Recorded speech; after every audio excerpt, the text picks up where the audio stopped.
Title: The Cursed Winter of Whitmore Seminary. In the bitter winter of 1823, deep in the remote hills of western Pennsylvania, 15 promising young men training for the ministry died within 6 weeks, each death more horrifying than the last. They were students at Whitmore Seminary, a prestigious institution named after a Revolutionary War hero, Reverend Josiah Whitmore. Official records claim consumption, but those who witnessed the deaths knew better. The symptoms defied every known medical explanation: violent spasms, guttural tongues, and fingernails turning black like ink. The local physician, Dr. Edmund Whitley, refused to sign the death certificates. What he saw in their blood shook him to the core. That very night, he burned his medical notes and fled the county. The Presbyterian Church, in a panic, sealed off the seminary. The 15 were buried in unmarked graves behind the chapel, and the grounds were declared off limits. For nearly 2 centuries, the church refused to speak of the tragedy. But now, recently unearthed letters from the lone survivor have reignited the mystery. Welcome, brave soul. This channel isn't for everyone. If you're here, it's because you crave the truths others are too afraid to uncover.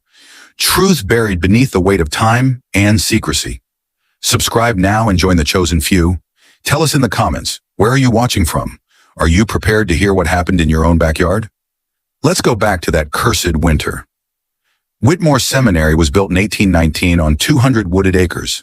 Its main limestone structure and humble chapel were surrounded by dormitories, faculty homes, and a working farm. It drew students from across the state, poor boys with rich faith, bound for the American frontier. The curriculum was rigorous: Greek, Latin, homiletics, theology, biblical exegesis. Morning and evening chapels were non-negotiable. Among the 43 students enrolled that autumn, a few names stood out: Marcus Hartwell, the grieving widower turned scholar; Timothy Brennan, the youngest, with fire in his heart and poverty at his heels; and Thomas Milliken, an intellectually fearless student, fascinated with reason and revelation.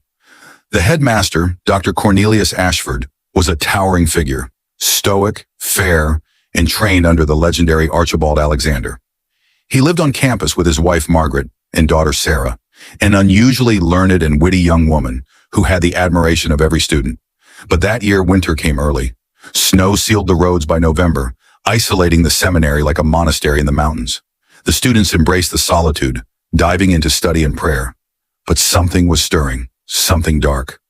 On December 3rd, Thomas Milliken didn't show for morning chapel.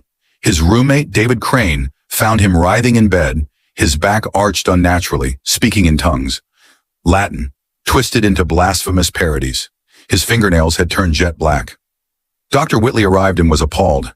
He tried everything: laudanum, bloodletting, purging, but the symptoms only grew worse. The final horror came when Thomas, just before dying, looked directly at the doctor and whispered, "The book in the chapel. God forgive us all." Thomas died 21 hours after his first convulsion. 3 days later, another student fell ill. James Morrison, the same symptoms, the same Latin phrases, the same timing. 21 hours later, he too was dead. His last words, identical. The book in the chapel. God forgive us all. Panic spread.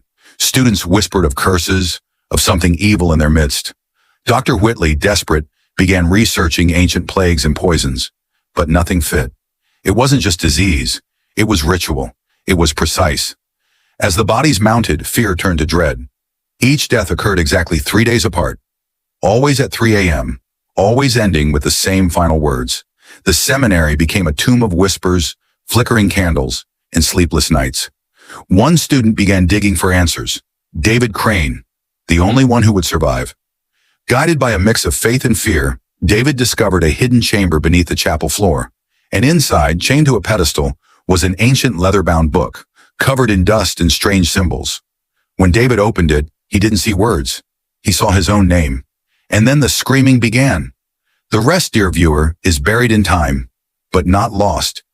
Stay with us as we uncover what David found, what the church tried to bury, and what still sleeps beneath the stones of Whitmore Seminary.